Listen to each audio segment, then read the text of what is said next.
everybody, welcome back to Cotto Verde. My name's Annette and today I'm planting Amaryllis bulbs. It feels a bit weird to be planting Amaryllis bulbs today because it's so warm still in the UK, and normally at this time of year, the very end of October, it's much colder and I feel wintry, but I'm still in a t-shirt and it's like 20 degrees, which is so odd. But the Amaryllis bulbs are going to like that because they are not frost hardy and they love to be warm. So I've got two different Amaryllis bulbs that I'm planting today. I'm planting this large monster here, and this one is called Apple Blossom, and it's a lovely sort of white with splashes of pink, pale pink in it. And then the other one I'm planting is slightly smaller, I don't know if you can see that, and this one's called Mont Blanc, and I've got three of each. And they're really easy to plant, and I'm going to show you how to plant them, and I'm going to talk a bit about how you can get them to rebloom next year and what you need to do that, which is not particularly difficult. Now I'm going to be planting my Amaryllis bulbs into ordinary compost, and then I'm going to top dress them with something pretty like some moss or some gravel, some grit or something like that, just to sort of make the top look pretty, because initially it's just going to be, you know, the stump of a bulb, and you're not going to see very much except for bare earth. So I will top dress them. I don't actually have any moss today, but it's fairly easy to get hold of, so I should get hold of some of that and then put that on top. The size of your Amaryllis bulb does make a difference. If you can get hold of the larger bulbs, then you're going to get more stems from that particular plant. There's nothing wrong with the smaller ones, they're just as pretty. You'll just maybe only get one or two stems out of it. The larger your bulb, you might get up to 4 stems from that particular plant. They're all going to be the same flower, but each stem will have a couple of flowers on the top. So you can imagine if you get a really big bulb, it's going to look magnificent. All Amaryllis look the same. They come up off a long hollow trunk, and then they have the flowers on the top. So what you do need to be careful of is that you secure your bulb sufficiently that when the flowers are in bloom, they're not so top heavy that they manage to rock the bulb and then the whole bulb falls over. And this has happened to me in the past. And so you can use like twigs or just ordinary garden stakes if you've got them, just to support your flower head when it starts to bloom, if you feel like it might bend over with the weight of the flowers. When you get your Amaryllis bulb, it's going to look kind of crusty on the top, and you'll sort of think, well, that all looks dead and nothing's going to come from that. But actually the new shoots are going to sort of come up from the outside. You can sort of see, in fact, where there's a little one here. Can you see that?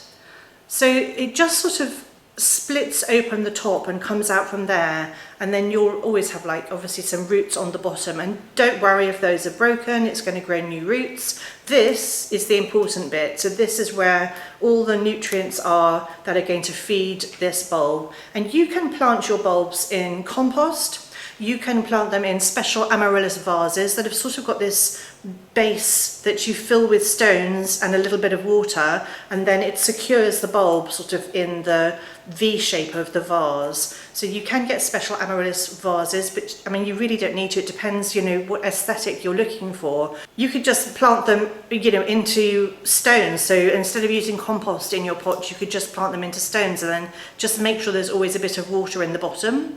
The other thing you can do is you can actually get hold of Amaryllis bulbs that have sort of got this wax coating around the outside, and then you just put that on your surface, you know, your tabletop or whatever. You never have to water it because it's got everything that it needs within this wax coating, which is basically the bulb itself. I've never done that, but I have seen them for sale in sort of like, you know, nice gold, green or red coatings, I guess, you know, for the Christmas season. I like to plant mine in compost, so that's what I'm going to be doing today. If you're planting your Amaryllis bulb in compost like I am, what you want to do is you want to plant 2/3 of it at soil level, and then 1/3 of it, so sort of the very top and the neck, do not get covered in soil. And when you're filling your pot with soil, you want to try to avoid getting any soil or water when you water it down, you know, in these sort of within the layers here. So you want to just make sure that you're only planting this much of your bulb, so you'll fill the soil level to there, because that's 2/3 down there and 1/3 above. So you fill this much, not up to the top, don't put it below the soil at all. And then you give it a little bit of water, and then what you want to do is you want to leave it in a lovely warm sunny place and it will bloom. Now if your bulbs, here in the UK all our bulbs come from Europe, probably Holland, and so they're going to take between 7 and 8 weeks to come to flower once you've planted them. But if you manage to get hold of bulbs from South America, they will start flowering slightly sooner, and so maybe, you know, within 5 weeks. I mean, sometimes, in all honesty, the Amaryllis, you can't guarantee it's going to flower within 8 weeks. Sometimes if you've got your bulb from Europe like I have, then they may not flower for 12 weeks. There's nothing wrong with them. As long as you can see shoots and they're not squishy and they're nice and firm, then your bulb hasn't rotted and it will flower eventually. It's just taking its time. And all different varieties will flower at a different time, probably.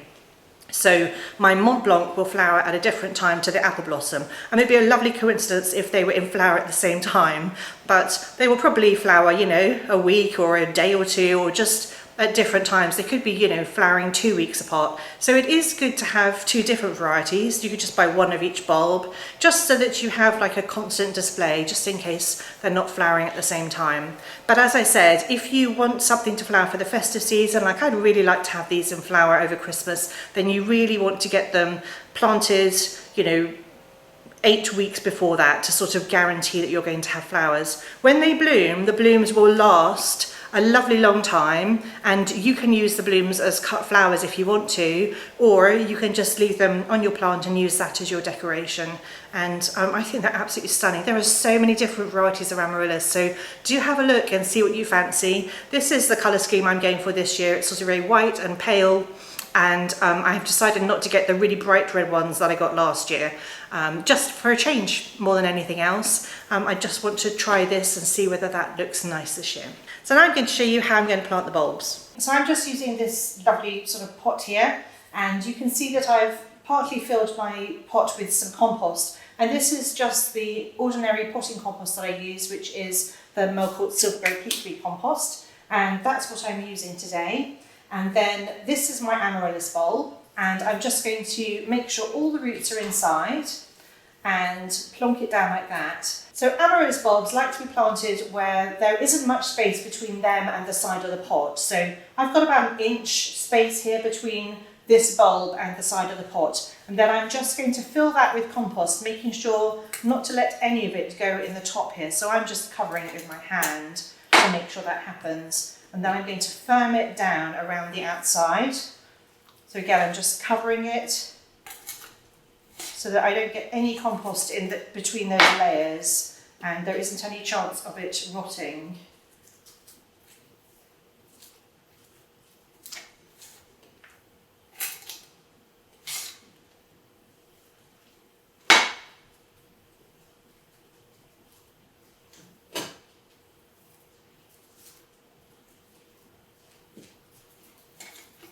And I am making sure that it's firmed in quite well, because I have had experiences in the past where the bulb has started to rock a bit, and I don't want that to happen.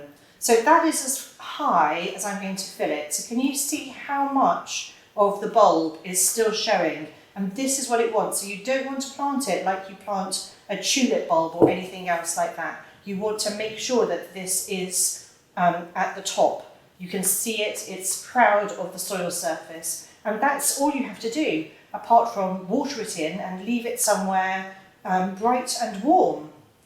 I'm just going to put a tiny bit more there. And then if you want to, you can put some moss on the outside, or if you want to and you don't want to see the soil, you can just put a bit of grit over the top. And this is just normal, ordinary horticultural grit that I'm using here. And I'm just going to spread it around a bit. And that sort of creates a nice surface. If you've got some nice white stones or something, that might be quite cute. You could put, you know, little fir cones or something, you know, nice and autumnal or festive around the top, just to make it look pretty, because this is basically what you're going to look at for a while until it starts to bloom, or at least until you start to see the shoot. And then I'm just going to water that in. So you just want to put like a little bit of water. You don't want to drown it. And I'm just putting it around the outside. And what I do is I tend to water them until I see water coming out of the bottom, and then that's enough. Now that I've potted up my Amaryllis bulb and I've given it a drink, what I'm going to do is put it on a windowsill. Actually, I'm going to leave it somewhere lovely and warm and bright, and I'm going to wait for shoots to appear, and I won't water it again until I do. And then I'll probably give it a water once a week, or when I feel that the compost is too dry, and it depends how warm the house is, I suppose. If your house is still a little bit chilly and you haven't turned your heating on and you want to warm it up quickly, you can actually put it in an airing cupboard. If you've got an airing cupboard that's warmer than the rest of your house, that's a good spot to put it. But as soon as you see a shoot, take it out, because your Amaryllis does need light. So if you leave it in an airing cupboard, you need to set a reminder for yourself to check it, probably every other day, and then when you see a shoot, bring it out to somewhere nice and bright and warm. So I'm just going to put up the rest of the Amaryllis bulbs, and then when I've ordered some moss, I'm just going to decorate the top with moss, because actually I prefer that look. I may have a hunt out for some little pine cones in the garden and put a few of those around there too. Once your Amaryllis bulbs have finished blooming, there will be a lot of foliage, greenery. They produce these gorgeous structural, long tapered leaves, and they look really pretty, and you can keep those watered and in your house in a nice bright spot until your frosts are past. And then when the weather warms up outside, you can actually put your pot outside in the garden through the summer, make sure that it stays watered, and then around August time you want to start the whole process again of putting your plant into dormancy. So you want to remove the leaves that look dead, and then you want to put the bulb somewhere probably dark and quite cool. So if you've got like a cellar, or I wouldn't put it in a garden shed, but maybe your garage is cooler, or just somewhere dark and cool, so that the plant thinks it's going into dormancy, and then you can bring it out of dormancy again in October next year and have another wonderful display. There are occasions when your plant won't bloom 2 years in a row, but carry on with the process and treat it the same, and then it should probably bloom in the 3rd year. So you can keep your Amaryllis bulbs. They are an investment, but they're really easy to look after. You don't have to do much except water them, and then put them on the right life cycle so that they're blooming when you want them to bloom, and you'll have wonderful displays for years to come.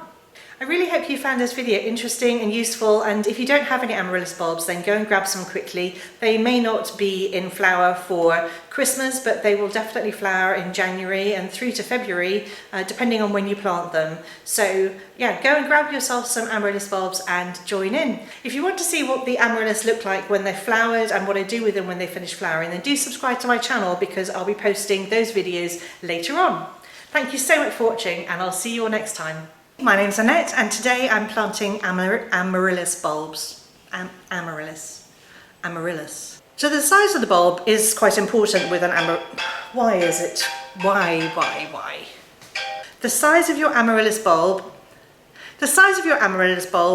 Amaryllis, I can't even say the word.